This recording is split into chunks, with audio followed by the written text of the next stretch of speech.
Bonjour Thomas. Bonjour Jasmin. Merci d'être là avec moi. Avec On va plaisir. discuter du coup énergétique, domaine dans lequel je ne suis pas du tout compétent. Je n'y connais rien. Eh ben, ça tombe bien, je suis là pour vous expliquer et t'expliquer à quoi ça sert. D'ailleurs, est-ce que tu peux, avant de commencer, est-ce que tu peux te présenter, qu'on sache qui tu es? Oui, alors je m'appelle Thomas Honorio, j'ai 45 ans et je suis énergéticien, donc dans le sens énergie thérapeutique, donc énergétique traditionnelle chinoise aussi, sur la partie médecine chinoise, donc énergétique par rapport au corps, à l'esprit et à l'âme. Ok. Et quand on parle d'énergie, on ne parle pas d'énergie électrique ou de fuel. Alors effectivement, on ne parle pas de panneaux solaires, on ne parle pas d'énergie, même s'il y a quand même un rapport, parce que nous aussi, on n'est pas fait que de matière, on a aussi un capital énergétique, on est fait aussi d'énergie, donc c'est dans ce sens-là qu'on va parler aujourd'hui. Ok. Est-ce que tu peux un peu décrire ce que c'est l'énergie pour quelqu'un qui n'y connaît rien? Dans la vie de tous les jours, c'est quoi l'énergie? Alors l'énergie, par rapport à notre corps en tout cas, comme je disais au tout début, c'est qu'on est vraiment fait aussi d'énergie, pas que de la matière, même si la matière ça reste de l'énergie, mais on a aussi tout un courant énergétique qui nous traverse. On est sensible aux énergies par rapport à les énergies de la Terre, par rapport à la Lune, la pleine Lune, nouvelle Lune. Donc on est vraiment impacté par cette énergie, d'autant plus aujourd'hui avec la Wi-Fi, avec les appareils électromagnétiques, on est vraiment impacté et on baigne dans ce monde énergétique, électromagnétique. Malgré tout, avec le courant électrique, on reste impacté. Pourquoi? Parce qu'on est aussi énergie. Voilà. Ok. Mais est-ce que l'énergie, c'est aussi le moment où tu te sens fatigué, où tu as la peps, le moment où tu es un peu triste? Est-ce que c'est ça? Toute cette énergie va nous impacter. Effectivement, si on est en baisse d'énergie, on aura moins de peps, comme tu dis, moins de patates. Donc les énergies seront impactées par notre qualité de sommeil, notre qualité alimentaire, notre façon de vie de manière générale. Si on travaille beaucoup, si on fait beaucoup d'activités physiques, si on a beaucoup de cogitation mentale, tout ça auront un impact sur notre énergie, notre capital énergétique. Donc tout finalement sera impactant par rapport à nos énergies. Et en parlant d'impact, est-ce que c'est aussi le fait que quand tu rencontres quelqu'un, tu vois direct si ça peut matcher ou pas, si tu le sens, si tu le sens pas? En tant qu'entrepreneur, est-ce que tu sens que ce fournisseur-là, il va être un bon fournisseur pour ton activité ou pas? Est-ce que c'est ça? Effectivement, je vois ce que tu veux dire. Les relations humaines sont des relations énergétiques. Effectivement, on va être attiré par une personne, on va être attiré par une situation, par un travail, même par un lieu. On va acheter une maison, un appartement, on sera attiré par. Pareil pour une voiture, même pareil pour choisir comment on s'habille, ce qu'on va acheter, telle chemise, tel pull vert, tel pantalon, parce qu'on sera attiré. Donc tout ça, ça reste une relation énergétique. Pourquoi? Parce qu'on va choisir des choses qui sont bonnes pour soi. Donc je dirais que toute énergie, que ce soit la couleur du pantalon qu'on va choisir, que ce soit l'aliment qu'on décide de manger tel jour, que ce soit le travail qu'on décide de choisir, la maison, le conjoint, les amis, etc. Donc, tout est énergie. Donc, toutes les relations humaines sont basées sur un mouvement, sur une relation énergétique. Quand tu me disais que en fait, tu peux avoir un impact, l'énergie, l'environnement peut avoir un impact sur ton énergie. Oui. Tout à l'heure, on parlait de restaurants asiatiques et tu m'as expliqué que mais il y a aussi cette conscience-là depuis plusieurs années. Oui, tu minimises un petit peu. Tout à fait. Dans les cultures orientales, on connaît que l'impact de l'énergie, notamment sur la médecine énergétique chinoise qui est ancestrale, hein, qui se base sur cet environnement énergétique, aussi bien par rapport au corps, mais aussi par rapport à l'environnement de manière générale. Donc c'est vrai que les Chinois, en tout cas la culture chinoise, reconnaît depuis très longtemps cet impact énergétique qu'on peut avoir sur soi, et qu'il est important de travailler déjà par rapport à notre corps, mais aussi effectivement par rapport à l'environnement énergétique. Effectivement, je te parlais des restaurants chinois qui ont toujours des choses à mettre en place, notamment on voit Je parlais de l'aquarium qui est toujours présent dans un restaurant chinois parce que ça attire aussi à soi des énergies de prospérité financière et matérielle. Oui, parce que du coup, tu disais que l'aquarium est positionné de façon et il est positionné précise. effectivement. Tout ça, c'est du feng shui. Alors, je suis pas du tout un spécialiste du feng shui, mais je sais qu'en fonction de comment on peut disposer une pièce, un bureau, un restaurant, un aquarium dans le restaurant, ça va attirer les bonnes énergies pour attirer les clients et attirer la prospérité financière et matérielle. Voilà. Donc, juste pour dire que cette énergie a des impacts dans notre vie, aussi bien pour la santé que aussi pour la prospérité matérielle, mais aussi pour les bonnes relations humaines, voilà, pour les amis, pour la finance, En fait, c'est une véritable systémique entre les éléments qui nous entourent et notre façon de fonctionner à l'intérieur. C'est prendre conscience que on attire à soi les bonnes énergies, dans le sens où on va attirer à soi les bonnes situations, les bonnes personnes, les bonnes finances, parce que aussi intérieurement, on est dans des bonnes énergies, on est dans la pensée positive. Tous les blocages, en tout cas un maximum de blocages sont levés et que les énergies circulent librement. À partir du moment où on est à sa place, ou que tout est OK au niveau énergétique, on va attirer à soi les bonnes situations qui nous sont favorables. Voilà. C'est la fameuse loi de l'attraction. C'est la fameuse loi de l'attraction. On attire à soi vraiment ce qui résonne. Ça reste une loi énergétique vraie qui est valable pour tous les domaines. Et on attire vraiment à soi ce qui résonne. Donc la résonance, c'est une vibration énergétique. Plus on vibre positive, plus on va attirer à soi des énergies positives, donc des situations qui sont positives pour soi.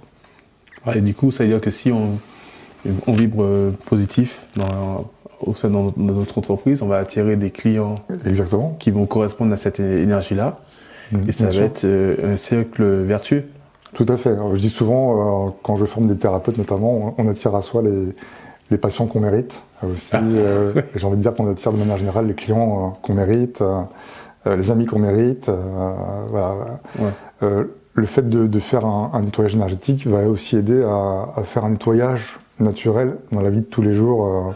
Il y a peut-être des gens qui vont partir de ton cercle d'amis ou des relations qui peuvent s'éteindre parce qu'elles ne correspondent plus, elles ne vibrent plus à tes énergies, elles ne sont plus en adéquation, en tout cas, avec toi, avec tes énergies. Donc il y aura aussi un nettoyage naturel positif finalement, parce qu'on va attirer à soi les bonnes personnes et on va peut-être mettre un peu plus de distance sans forcément casser les relations, mais il y aura plus de distance avec des personnes qui sont plus forcément en adéquation ou qui sont bonnes pour toi. Voilà. D'accord.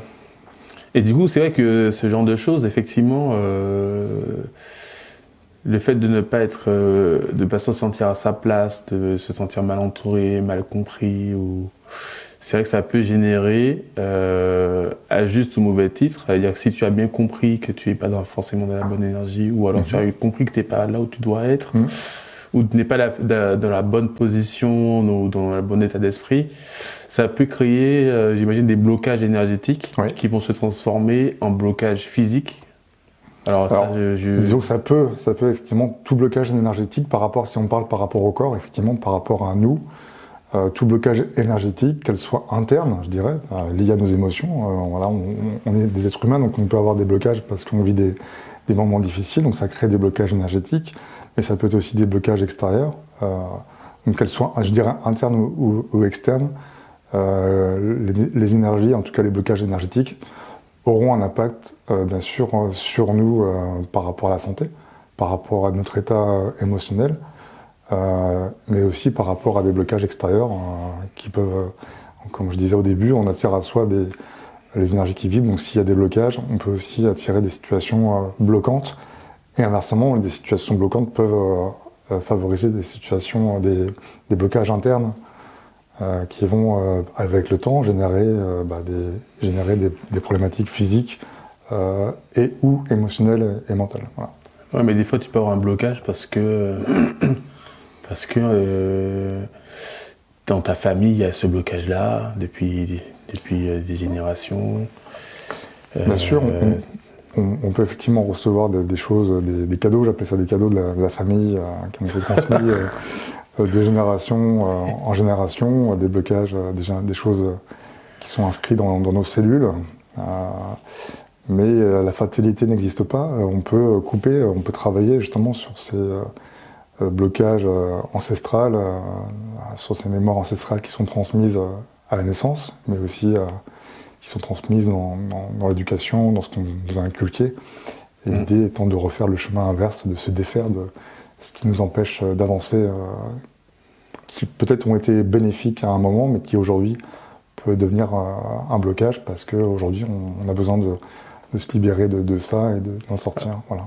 Non, donc premièrement déjà c'est vrai que tu peux avoir une transmission de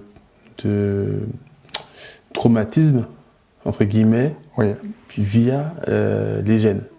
Oui, alors via les gènes, donc il y a une transmission un petit peu transgénérationnelle qui sont transmises des fois de père en fils ou de mère en fille, des blessures un peu comme ça qui sont transmises génétiquement. Et on a aussi des blocages qui peuvent venir de vies antérieures, des vies qu'on a expérimentées.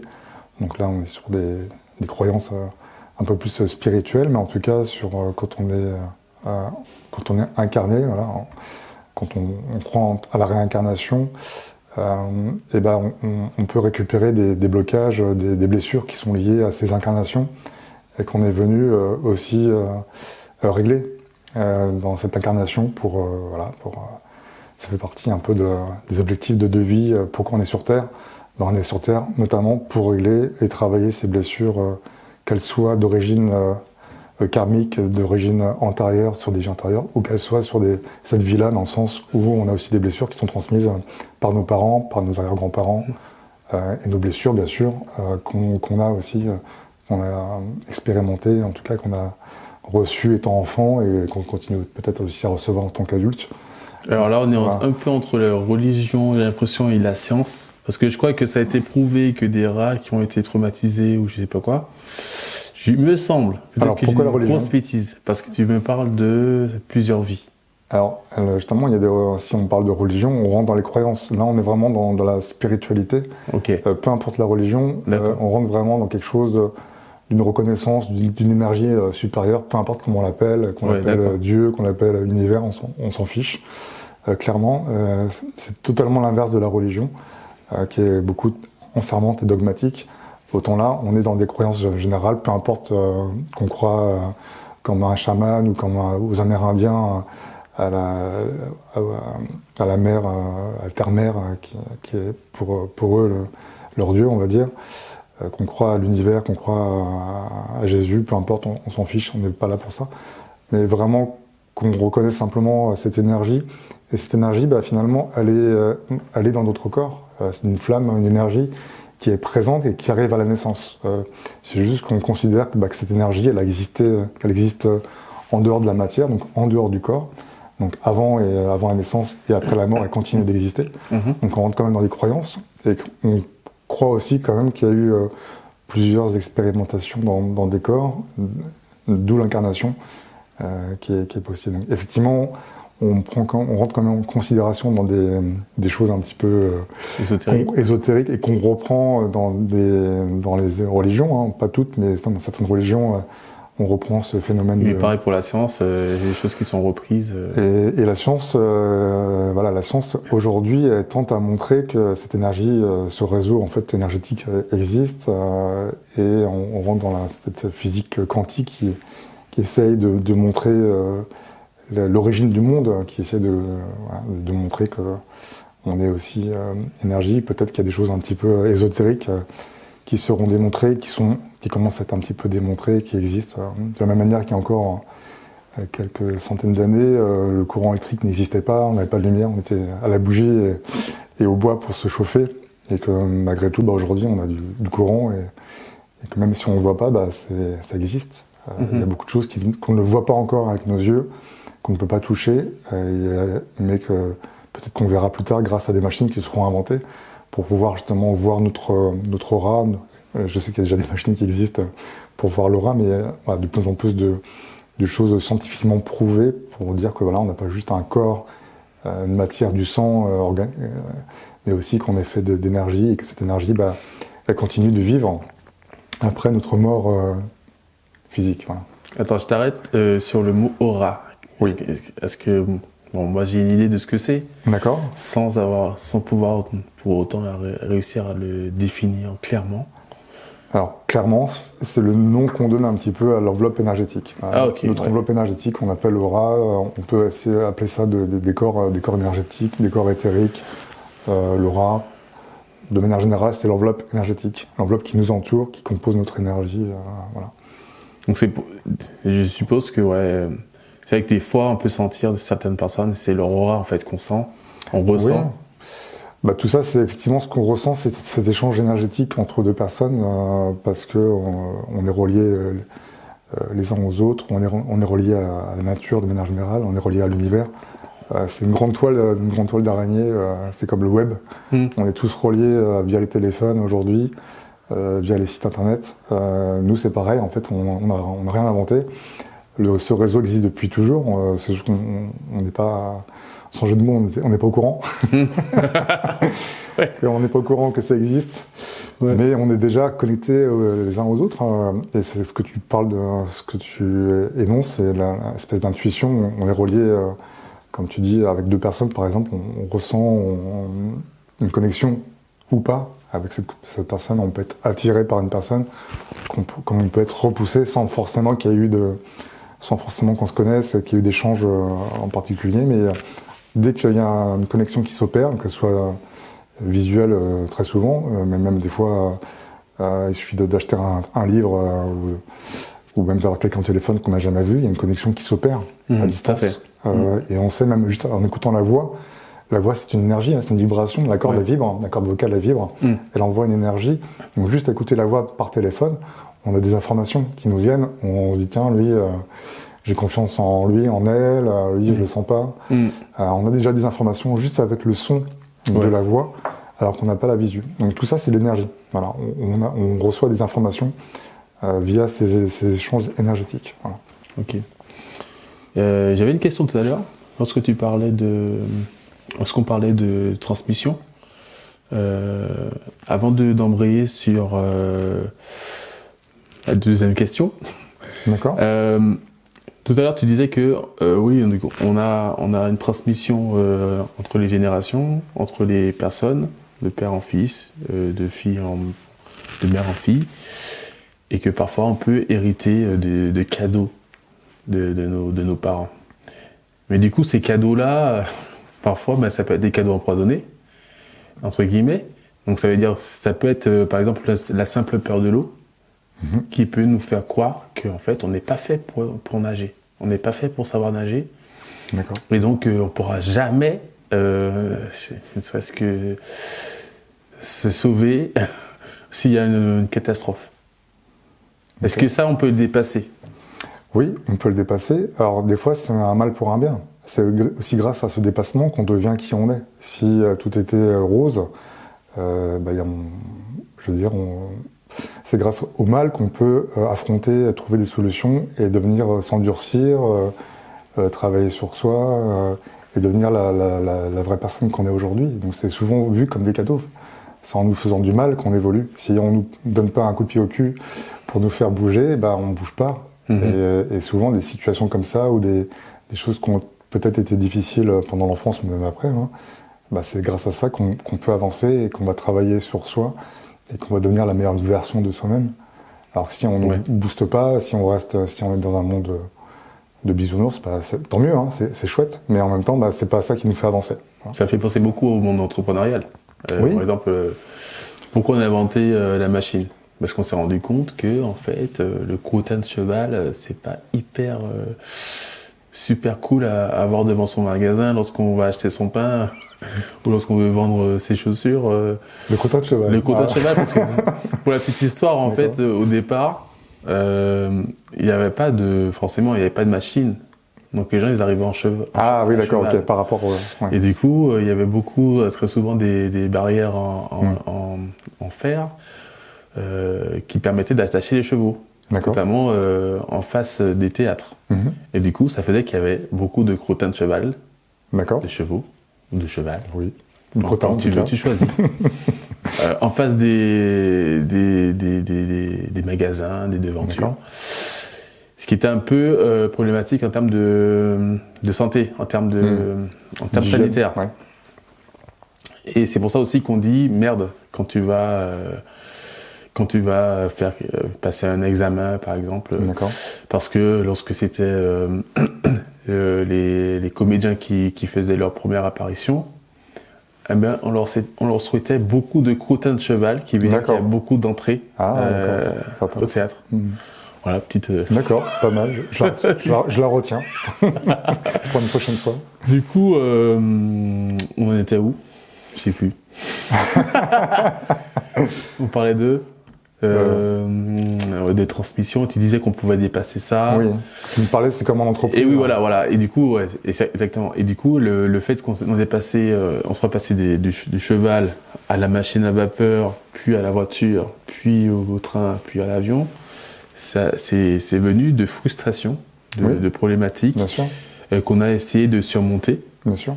Et qui nous ont permis d'être plus à l'aise en termes de dépenses. Ne serait-ce que pour aller à New York, on n'a plus besoin de prendre un mois. Ça se passe en quelques heures, 8 heures. Bien sûr. Et du coup, ça nous permet en fait de mieux vivre effectivement. Et ça s'applique, je pense, au niveau personnel. Oui. C'est-à-dire que toute problématique, potentiellement, ce sont des opportunités en fait. Bien sûr. D'aller au-delà et d'aller chercher justement un certain apaisement, une certaine sérénité. Bien sûr. Et c'est vraiment des signaux qui sont intéressants à voir. Le fait que ta voiture te dise attention, c'est l'heure de faire la réparation. Attention, c'est l'heure de faire la vidange, je sais pas.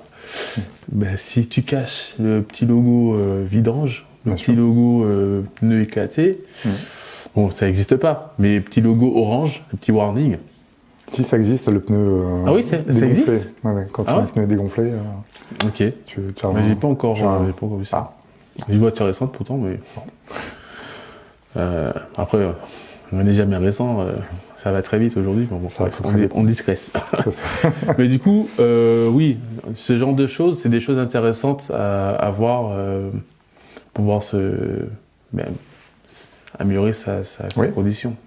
Typiquement, le fait que tu aies peur de l'eau, ça veut dire que peut-être tu peux apprendre à savoir nager en fait. C'est marrant que tu parlais des blessures par rapport à l'eau. C'est ce que, en tout cas, moi j'avais. C'est soit effectivement lié à des blessures des parents, les parents qui transmettent leurs blessures, leur peur de l'eau, par exemple, à leurs enfants, ou des choses qui sont un petit peu intergénérationnelles ou en tout cas inscrites dans les cellules. Mais ça peut être aussi lié à des vies antérieures. Donc moi, c'était mon cas. J'ai eu une vie où j'étais marin et je suis mort sur un bateau. Et cette blessure-là, cette peur, en tout cas, je l'ai toujours. Alors je ne savais pas. Donc à l'époque, pourtant j'ai appris à nager depuis tout petit. Je maîtrise la nage. Je sais nager. Mais je ne suis pas du tout à l'aise sur un bateau en pleine mer. Et quand je nage, je vais pas très loin non plus, même si je sais nager. Donc une peur qui était incompréhensible, parce qu'il n'y a aucune raison d'avoir peur. J'ai toujours été rassuré, mes parents m'ont toujours rassuré. Et du coup, voilà, c'est en faisant, via un voyage, une régression sur une vie antérieure, que j'ai su que c'était une vie où je suis mort sur un bateau, et c'est encore, en tout cas, c'était encore ancré en moi, sans jeu de mots. Ouais. Mais en tout cas, voilà, j'ai pu résoudre cette problématique en allant travailler et en corrigeant cette vie antérieure. Et du coup, le fait de corriger cette vie antérieure, donc je l'ai fait sous hypnose, mais on peut aussi très bien le faire sans hypnose. Le fait de corriger cet impact de vie antérieure sur l'impact d'aujourd'hui a pu modifier ma peur, mon angoisse par rapport à cette peur de l'eau. Alors, j'ai pas encore essayé de reprendre le bateau, mais en tout cas, aujourd'hui, j'ai beaucoup moins d'appréhension, moins de peur à vouloir faire une croisière, par exemple. Avant, c'était rédhibitoire, hors de question de faire une croisière. Pardon, je m'en étouffe. Mais aujourd'hui, si on me propose de faire une croisière, je vais dire oui, largement, et j'ai plus d'appréhension, plus de peur d'aller sur un bateau. Voilà. Donc il y a eu vraiment un impact quand même dans ma vie aujourd'hui, même si j'ai pas pu la tester concrètement. Moi, j'étais pas au courant du tout de cette histoire. C'est totalement par hasard, ouais, ok. Voilà, et effectivement, donc, travailler sur les vies intérieures fait partie du travail énergétique que un thérapeute peut faire. Et dans la formation que je propose, on a accès à cette information, on apprend à avoir accès à des vies intérieures pour pouvoir aussi les modifier, pour pouvoir changer l'impact, en tout cas de la mémoire des vies antérieures qui ont un impact sur notre vie. On peut changer cette mémoire et changer cet impact. C'est-à-dire que les personnes viennent se voir et vous faites des séances Alors, on fait pas forcément une séance par rapport à ça, quoi qu'on peut, mais voilà, si jamais on sent que le thérapeute peut sentir s'il y a un blocage qui est lié à une vie antérieure, et du coup, le thérapeute énergétique peut avoir accès à cette vie antérieure et pouvoir la transformer, la modifier, générer une nouvelle information qui aura, comme si on mettait un nouveau programme, et que le nouveau programme permettait de ne plus avoir peur par rapport à l'eau. Voilà, c'est un peu l'idée. Donc Okay. le thérapeute, effectivement, a accès, mais on peut très bien aussi choisir de le faire sous hypnose, ou il y a différents moyens d'avoir accès à ces vies intérieures et différents moyens de pouvoir les changer et transformer cette vie intérieure, en tout cas impactante dans la vie actuelle. Voilà.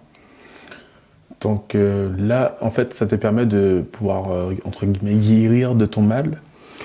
Alors j'aime pas trop le terme guérir, Ouais. mais le terme débloquer. Donc Débloquer. s'il y a un blocage énergétique qui est lié sur une blessure émotionnelle ou une blessure physique, qu'elle soit liée de l'enfance ou qu'elle soit d'une vie antérieure, on peut débloquer débloquer ces blocages énergétiques et remettre en circulation et lever des blocages qui sont impactants sur des problématiques physiques, mais aussi émotionnelles et mentales.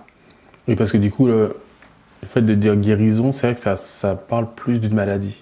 On est plus assujetti à une maladie, alors que là, on est plus sur un blocage, un problème de circulation de l'énergie, où c'est rien à voir. Disons que le terme guérison est un petit peu ambigu. Alors quand on fait du soin énergétique, on ne guérit pas. En fait, seule la personne guérit. Donc, on prône dans les médecines énergétiques et spirituelles l'auto-guérison. L'auto-guérison, c'est vraiment la personne qui déclenche ses maladies. Et du coup, la personne elle a aussi les propres clés pour s'auto-guérir. Donc le thérapeute, simplement, il va aider à soulager, il va remettre en circulation si jamais il y a des blocages, il va le remettre un peu sur le droit chemin, il va l'aiguiller sur ce qu'il a à faire, mais le thérapeute ne guérit pas. C'est un peu comme un vaccin. Un vaccin, tu as... là, c'est encore un autre sujet. Oui, mais disons dans la façon d'approcher la problématique, toi, dans le vaccin, oui. Tu reprends par exemple pour la variole, tu reprends des molécules de la variole que tu désactives pour habituer le corps à détecter la cellule en question qui ne va pas. J'aime pas trop cette comparaison par rapport au vaccin, mais plus par rapport, je dirais, à l'homéopathie, où on va donner en petite dose un mal pour créer des anticorps. C'est un peu l'idée, effectivement, c'est de se dire que le corps a déclenché une maladie, il sait comment s'auto-guérir, il peut créer lui-même ses anticorps pour s'auto-guérir. Donc finalement, le thérapeute, il va influencer, il va, comme tu l'as, par analogie, effectivement, il va montrer un peu le mal pour que la personne prenne conscience que pourquoi elle a ce mal, et que du coup, la prise de conscience opère un changement énergétique, opère un changement cellulaire, je dirais, pour générer les bons anticorps et générer les cellules de guérison, voilà, face à des maladies. Typiquement, si tu as un cancer... typiquement, le cancer, on est sur souvent, ce sont des émotions, pour pas dire la colère, qui n'est pas digérée. Donc, des maladies comme ça sont quand même des maladies qui arrivent d'un coup, entre guillemets, mais qui ont été préparées depuis des années, parce qu'il y a des choses qui sont pas des émotions en tout cas qui sont pas digérées. Donc bien sûr on est tous des humains, donc on a tous le droit de sentir des émotions, d'être en colère, d'être dans la joie, d'être dans la tristesse, mais à partir du moment où les émotions ne sont pas digérées, ça crée des blocages énergétiques, et ces blocages vont créer des maladies. Voilà. Donc un blocage émotionnel une émotion qui n'est pas digérée, on reste dans la colère, on reste dans la tristesse, par exemple, sur des années, ça peut créer des maladies comme le cancer. Voilà. Ok. Et du coup, toi, tu peux, en tant qu'individu qui a une maladie, tu peux très bien pouvoir aller vers l'auto-guérison grâce à l'énergétique. Alors effectivement, l'énergétique en plus des traitements allopathiques qu'on connaît aujourd'hui, vont aider aussi à amener le patient vers la guérison, dans le sens où on va aussi aider le patient à peut-être à lâcher prise par rapport à sa maladie, aussi à calmer des douleurs. Et là, on parle d'un cancer, mais ça peut être juste une grippe. Alors, ça peut être juste une grippe, bien sûr. Après, il y a des maladies, entre guillemets, donc des petites maladies qui sont bénéfiques dans le sens où on a besoin des fois de se reposer. Ouais. Donc souvent, quand on a une grippe comme ça, c'est quand le corps, peut-être on a beaucoup travaillé, on est un peu fatigué physiquement et mentalement. Donc c'est un peu un stop, on va dire. Un peu comme si la voiture, elle était au garage pour la révision. Et le temps de faire la révision, la voiture, elle roule plus. Donc c'est un peu... Il y a un peu des maladies un peu comme ça qui nous permettent de stopper. Voilà. Et puis effectivement, on chope la grippe parce que le corps est fatigué, nos anticorps sont faibles et donc notre état énergétique est faible aussi. Et du coup, on tombe malade. Voilà. Ok. Et du coup, Thomas, on n'a pas beaucoup insisté sur comment tu es tombé dans la marmite. Dans la marmite. Comment ça se fait qu'aujourd'hui, parce que j'ai quoi savoir que c'est pas quelque chose que tu pratiquais avant. Bien sûr. Est-ce que tu veux nous partager un peu ton histoire là-dessus? Oui, c'est la maladie justement qui m'a amené sur ce chemin. Après, j'ai toujours été intéressé, depuis tout jeune, j'ai toujours été intéressé par la médecine chinoise, par l'acupuncture, ça m'a toujours interpellé. Okay. Et c'est plus la maladie, donc je suis tombé malade, une maladie assez costaud, sans le cancer non plus, mais assez costaud quand même à gérer, avec des douleurs assez importantes. Et j'ai cherché une alternative, ou en tout cas des compléments par rapport à la médecine allopathique classique. Et c'est là que j'ai fait des rencontres et découvert cette médecine énergétique, notamment la médecine chinoise où j'ai repris mes études. Donc tout ce milieu énergétique où j'ai cherché des thérapeutes déjà pour moi, pour me soigner, pour m'aider à compléter les traitements allopathiques. Et c'est là que j'ai fait aussi des rencontres. Et ça m'a interpellé et je me suis formé et puis c'est parti de là avec moi-même une reconversion. Voilà. Et donc tu as appris avec comment on appelle un thérapeute?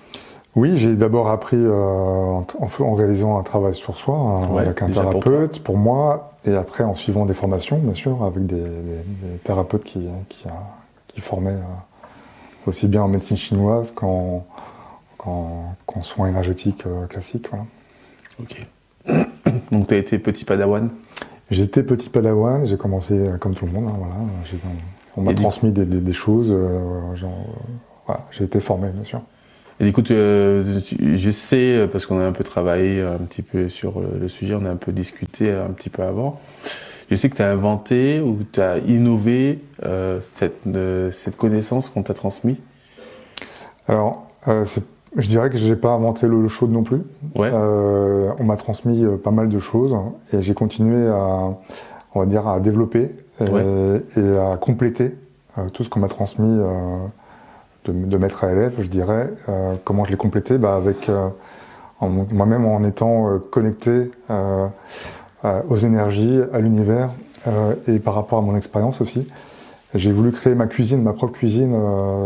J'ai créé ma propre recette, bien sûr, qui est basée sur ce que on m'a transmise ici-bas, mais aussi de mon expérimentation et de ce que j'ai pu aussi compléter en canalisant, en recevant des outils énergétiques autres. Donc j'ai vraiment voulu créer quelque chose de complet. Une pratique énergétique, une pratique thérapeutique en tout cas. Et ça vient d'où? Pourquoi tu as voulu faire ça? C'est comme c'était une envie, en tout cas ça fait partie de mon ADN aujourd'hui. C'est vraiment quelque chose qui est important pour moi. Je suis pas juste thérapeute dans mon cabinet pour aider les gens. Ce qui est important pour moi aujourd'hui, c'est de transmettre et de créer quelque chose, un outil vraiment complet qui travaille à la fois sur les problématiques physiques, les problématiques émotionnelles et ces fameuses blessures de l'âme. Donc c'est vraiment une pratique, on a accès à différents outils, différents leviers, qui en fait une pratique vraiment complète. Voilà. C'est pas juste je travaille sur des problématiques psychologiques, ou des problématiques purement énergétiques, ou des problématiques purement ostéo-articulaires. Là, on travaille vraiment sur la globalité. Surtout, on a accès à tout. Okay. Avec des outils qui ont chacun leur particularité. Donc c'est vraiment pour moi important, avec mon expérience, avec ce qu'on m'a enseigné aussi, de vouloir créer une pratique complète, une pratique thérapeutique complète pour que ce soit une pratique efficiente et surtout travailler sur la globalité de la personne. Ça existe déjà, travailler sur la globalité de la personne, mais avec des outils qui travaillent vraiment sur chaque aspect de la personne. Voilà. Ok. Et ça fait combien de temps que tu fais ça aujourd'hui ? Bonne question. Ça fait depuis 2016 que j'ai, entre guillemets, créé cette pratique complète. Voilà, donc ça fait déjà 8 ans que je travaille et que j'enseigne sur cette pratique et que je réalise cette pratique aussi en cabinet pour mes patients. Voilà. Et ça se passe comment concrètement pour devenir pas expert, mais pouvoir avoir les outils qui vont te permettre déjà de te soigner, comme tu disais, oui, et qui vont te permettre peut-être d'aider les autres? Alors effectivement, j'ai créé cette formation, une formation qui se réalise sur 7 week-ends. Donc c'est, comme tu dis, c'est d'abord une formation pour soi, parce que les outils sont valables d'abord pour soi. On travaille d'abord pour soi, mais c'est les mêmes outils qui sont pour soi qu'on va utiliser aussi si on souhaite travailler en tant que thérapeute pour nos patients. Donc voilà, c'est une formation complète sur 7 week-ends, et à chaque week-end, on va évoluer, on va passer un palier. Entre chaque week-end, on va pratiquer. Et donc finalement, c'est assez court et en même temps intense.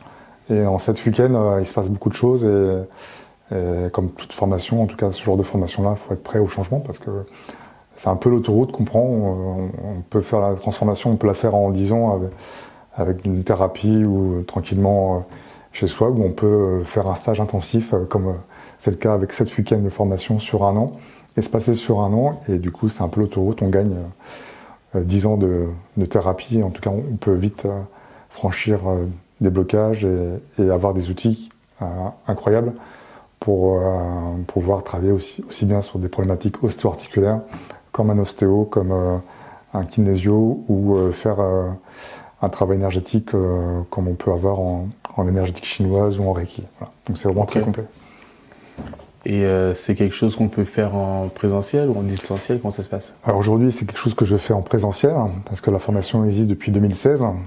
Mais on peut aussi le faire à distance, à partir du moment où on a les bonnes informations et on met aussi en pratique chez soi ce qu'on apprend à distance. Ouais. J'ai un site, donc c'est le centreolympe.com, où on a beaucoup d'informations sur la formation que je propose.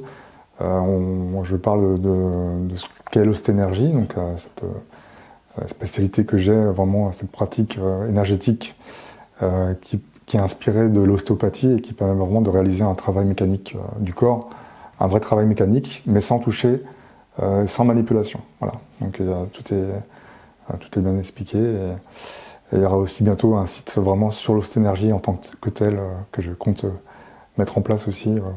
Voilà. Mais en tout cas, par rapport au Centre Olympe, par rapport au centre de formation, on a déjà beaucoup d'informations, notamment sur la formation, ce qu'elle comporte, etc. Voilà. D'accord, super. Et donc là, tu me disais tout à l'heure que ta formation, la formation commence en janvier, là, bientôt, là. Oui, donc la formation elle commence en janvier en Suisse. Donc je suis basé à Aigle. Donc j'ai un petit centre de thérapeutes où on se partage des salles de formation. Donc voilà, c'est un endroit où on se sent bien, un endroit où il y a beaucoup de partage. D'ailleurs, pourquoi ce serait en Suisse, pas en France? C'est une bonne question. Alors j'en fais bien sûr en France, j'ai fait des formations en France, parce que la Suisse, voilà, c'est un pays de cœur. J'ai toujours été attiré par la Suisse, j'aime beaucoup la montagne. Et c'est un endroit où je me sens bien, et c'est un endroit où il y a beaucoup d'énergie aussi. Voilà, ça a toujours été un pays attrayant pour moi depuis tout petit d'ailleurs. Mais voilà, je fais aujourd'hui des formations en France et en Suisse, et pourquoi pas dans d'autres pays. En tout cas, aujourd'hui, elles sont surtout localisées dans ces 2 pays. Voilà. Ok, Thomas.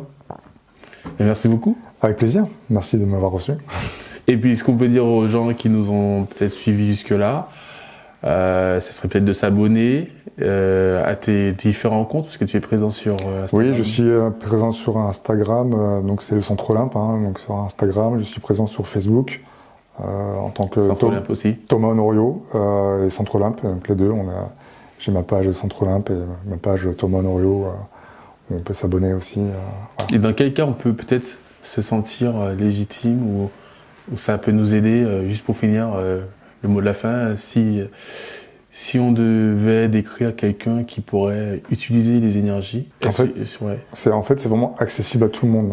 Il n'y a pas de besoin d'avoir des connaissances, une culture, avoir un coefficient intellectuel élevé. Voilà, c'est vraiment accessible à tout le monde. Voilà.